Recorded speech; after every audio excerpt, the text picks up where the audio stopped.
जाना पपी बुआ जाना रास तेरे थोरत हाया थे तुरिया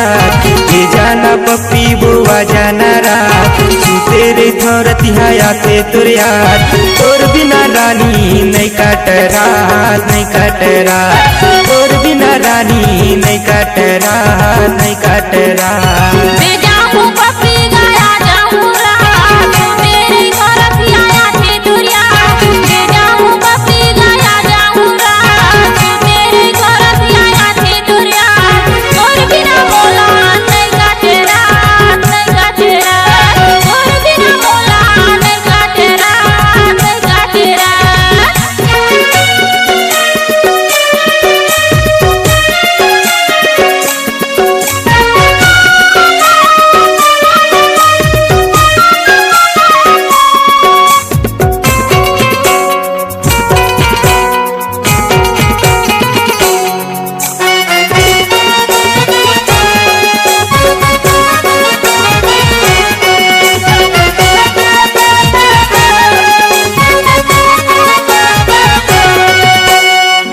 बिना रानी मैं हवा पास खाना पीना छुट के कैसे पीता बहुरा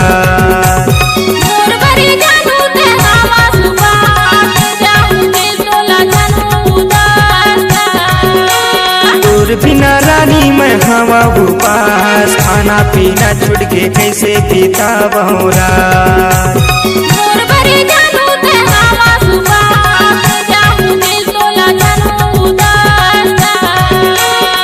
जाना पपी बुआ जाना रास तेरे थोरत हाया थे तुरिया ये जाना पपी बुआ जाना रास तेरे थोरत हाया थे तुरिया तोर बिना रानी नहीं काट रात नहीं काट रात तोर बिना रानी नहीं काट रात नहीं काट रात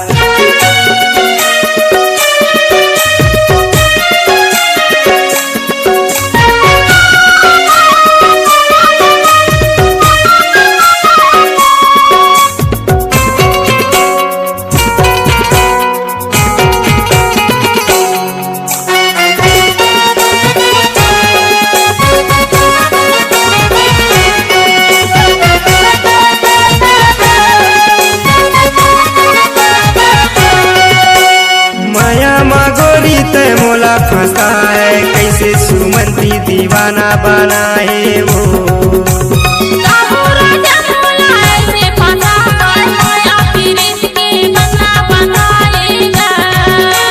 माया मगोरी ते मोला फंसाए कैसे सुमंती दीवाना बनाए वो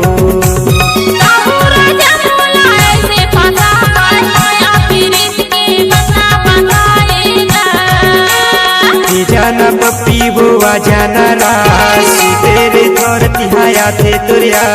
ये जाना पपी बुआ जाना रास तेरे थोरत हाया थे तुरिया तोर बिना रानी नहीं काट रात नहीं काट रात तोर बिना रानी नहीं काट रात नहीं काट रात।